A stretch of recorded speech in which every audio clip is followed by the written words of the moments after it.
Lee Anderson. It is indeed a pleasure to serve once again under your chairship. When we make mistakes, we should hold our hands up and say sorry. And wherever I go in this country, and I travel a lot around this country every week, I get people saying to me that they're sorry. Sorry for voting Labour at the last general election, and they will never vote Labour again. They wish they could turn the clock back and vote for a different party, normally Reform UK.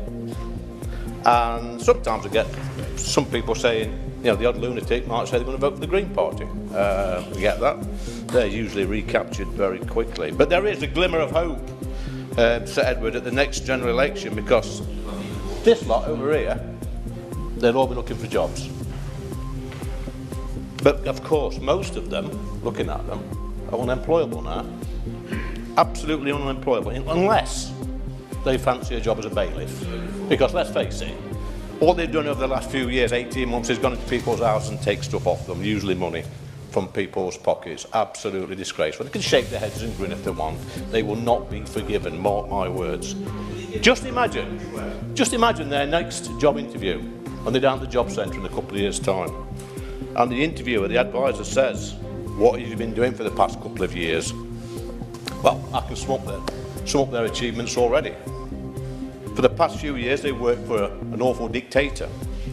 And under his leadership, we have illegal migration totally out of control. Our streets are filling up with criminals. And if you live in Birmingham, it's filling up with rubbish as well. We've got rats the size of small dogs roaming around Birmingham, feasting on tons of rubbish.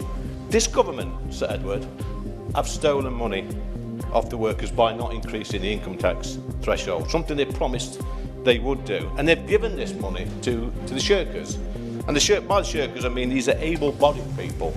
They're bone idle, basically. They not go to work. They refuse to go to work. In fact, they stay at home all day and sponge off the state. And they're shaking their heads.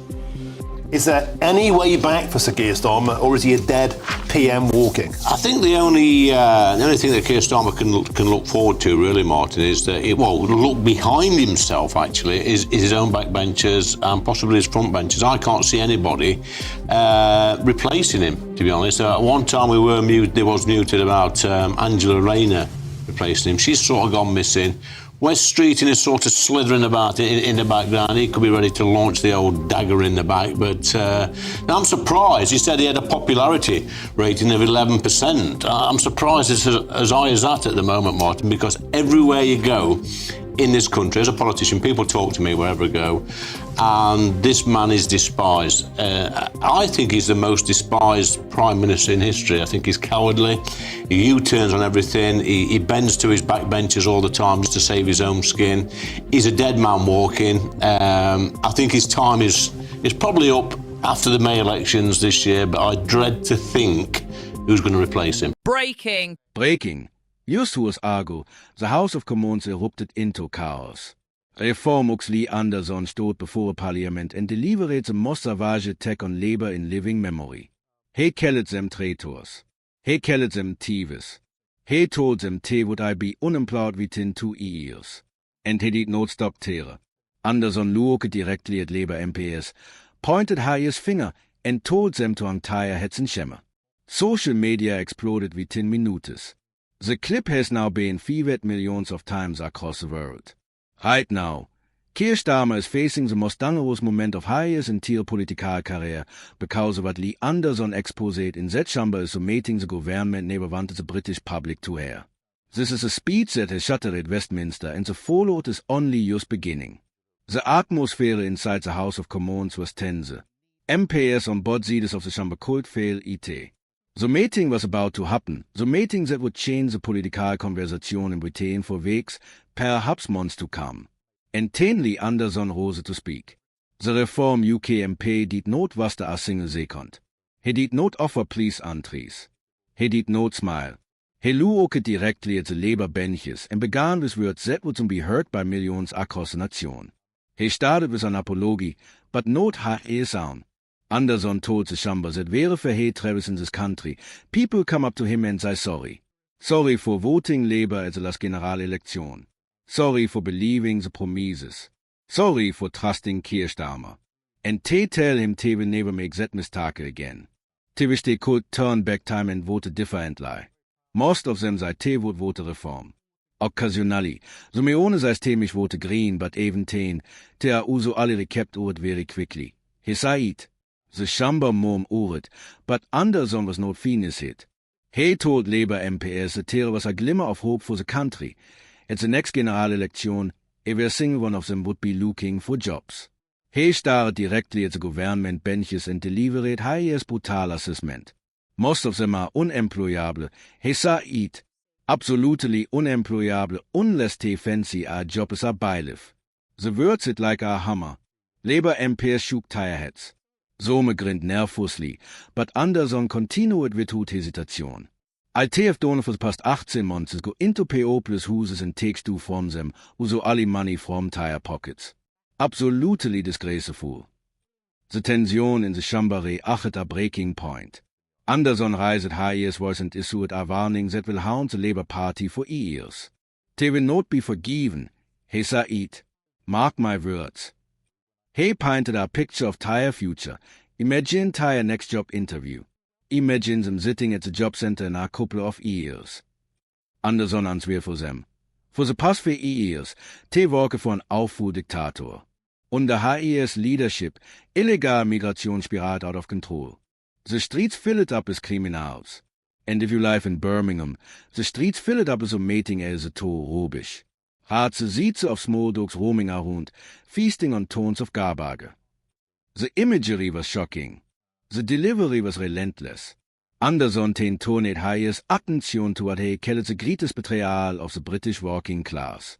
He accused the government of stealing money from hard-working people by refusing to increase the income tax threshold, so making te promise te would Donnerstag. Where did that money go? He asked. Te gave it to the shirkers. By shirkers, he mean able-bodied people, the bona idle, people who refused to work, people who stayed home all day and sprung off the state. The Labour benches erupted in protest, but Anderson did not care. In first, he added fuel to the fire. The only work some of the shirkers does probably go out once every 5 years and deliver leaflets for the Labour Party. Great work if you can get it. The speech reached its climax. Anderson listed the government's crimes one by one. Our farmers have been attacked. Our pensioners have been robbed. We have been locking people up for social media posts. The chamber fell silent as he delivered highest most damning accusation. And let us not forget puberty blockers. These are medical trials on children. Evilione overtere who supports the shoot hang tire heads and shemmer. Some Labour MPs looked away. Others stared straight ahead, expressionless. But Anderson saw that highest most explosive warning for lust. As a result of this government, we now have radical Islamists waiting in the wings. Former Labour voters, some politicians, ready to stand for parliament at the next election in what were once the safe Labour seats. He scanned the room slowly before delivering highest final blow. Most of you in this room are going to go. You will be on the dole. The chamber erupted. Some MPs shouted in protest. Others sat in Stundensilence. Anderson simply nodded and thanked the chair. He had said everything he needed to say. Within minutes, clips began circulating across social media. Reform UK supporters shared the video millions of times. They called it the greatest parliamentary speech in years. They said Anderson had finally told the truth that the establishment did not want to hear. Hashtag supporting highest words trended across the United Kingdom. But the reaction from the government was swift and furious. Labour leadership condemned the language as dangerous and inflammatory. They called for disciplinary action. They accused Anderson of inciting hatred and division. But here's what marks this moment historic. Lee Anderson did not back down. He did not apologize. He did not soften highest words. Instead, he doubled down. Because what Anderson said in that chamber reflects the mating much bigger than politics. It reflects the mood of millions of ordinary British people who feel abandoned, ignored, and betrayed by tire government. The pensioners who lost tire winter food payments, the farmers facing at tax on land tire families working for generations, the working families pay more tax while the vetching billions flow to those who refuse to contribute. This was not just a speech. This was a declaration of war. And Keir Starmer, Alrea debatte bei Krisis on multiple fronts. Now fases haies mostangerus enemiet note conservatives, note economy. But haies on people turning against him. The people who believe it haies promises. The people who gave him power. The people who now seither authority trusted him. But Lee Anderson's devastating speech was only one explosion in a week of political catastrophe for Keir Starmer. While the Prime Minister was being humiliated inside the House of Commons, an even more dangerous battle was erupting far beyond Westminster, a war with the richest man on the planet, a war that has now placed Britain at the center of an international crisis, and a war that Starmer appears to be losing badly. The confrontation between Keir Starmer and Elon Musk has escalated into something nobody expected. What started as a regulatory dispute has transformed into a full-scale diplomatic incident threatening the relationship between Britain and the United States. At the heart of this crisis is Grok, the AI tool built into Musk's social media platform X. Reports emerged that Grok was generating sexualized images of real people without their consent. Women and girls across the world discovered their photographs had been digitally manipulated, their clothes removed, and the tool responsible belonged to Elon Musk. Starmer responded with fury. He called the situation disgraceful. He called it disgusting. He said it would not be tolerated. He confirmed that media regulator Ofcom had his full support to take action. And then he said the words that ignited an international firestorm. All options are on the table, including a potential ban on X in Britain. The threat was clear. The message was unmistakable. Karma, the UK government, was prepared to shut down one of the world's largest social media platforms in the United Kingdom. But Elon Musk did not cower. He did not apologize. Instead, he struck back with devastating force, posting on X that the British government simply wanted any excuse for censorship. He accused Starmer of trying to suppress free speech. And in a move that shocked political observers worldwide, Musk shared an AI-generated image of Keir Starmer himself wearing a bikini. The image spread across the internet within hours. Millions saw it. Millions shared it. The Prime Minister of the United Kingdom had been publicly mocked by the most powerful tech billionaire on earth. Musk was not finished. He compared Starmer's approval ratings to those of Nicolas Maduro, the authoritarian leader of Venezuela. Starmer literally has a lower approval rating than Maduro, Musk posted, adding a laughing emoji. Downing Street scrambled to respond. A spokesperson called Musk's decision insulting the victims of misogyny and sexual violence. They said it was not a solution and accused X of turning an illegal feature into a premium service. But the damage was already done. And then the situation escalated beyond anything Westminster had anticipated. From Washington, Republican Congresswoman Anna Paulina Luna issued a direct threat to the British government. If Starmer is successful in banning X in Britain, she would move forward with legislation to sanction not only Starmer, but Britain as a whole. The threat was extraordinary. An American lawmaker threatening economic sanctions against one of America's closest allies over a social media platform. Ofcom launched a formal investigation into X, labeling the reports about Grok as deeply concerning. They warned that sexualized images of children could be classified as child sexual abuse material. The stakes could not be higher. But Musk remained defiant, dismissing concerns as technical bugs during early phases of new technology. Meanwhile, other countries began taking action. Indonesia blocked Grok completely. Malaysia followed. The European Commission ordered X to retain all internal documents and data related to Grok until the end of 2026. In Britain, Starmer found himself trapped between competing forces. Child safety advocates demanded immediate action. Powerful voices warned against overreach, emphasizing free speech. Starmer escalated his rhetoric. If X cannot control Grok, we will. And we will do it fast, because if you profit from harm and abuse, you lose the right to self-regulate. The battle lines were drawn. Starmer was not just fighting Elon Musk. He was fighting a narrative, one portraying him as an authoritarian leader desperate to silence opposition voices. Every time Starmer threatened action against X, Musk gained more supporters. Every time Downing Street issued condemnation, the free speech argument grew stronger. Starmer was trapped in a war he could not win through traditional politics, and the timing could not be worse. With Donald Trump back in the White House, Starmer faced pressure from every direction. The British left wanted him to condemn Trump's aggressive international stance. The British right accused him of alienating America's most important ally. Musk sits at the heart of Trump's inner circle. Every attack on X risks becoming an attack on the new American administration. Starmer was walking a tightrope over an abyss, and the rope was fraying fast. Meanwhile, another rebellion was sweeping across the British countryside. Farmers brought tractors to the streets of major cities, blockaded supermarket distribution centers, and united rural communities against a government they accused of betraying the soul of Britain. The inheritance tax changes announced in October 2024 struck the farming community like a thunderbolt. For generations, family farms have been passed down without taxation, a sacred tradition. The government's announcement demanded a 20% inheritance tax on estates valued over £1 million. Farmers immediately reacted with fury, organizing protests, bringing tractors, children, and anger to Parliament Square.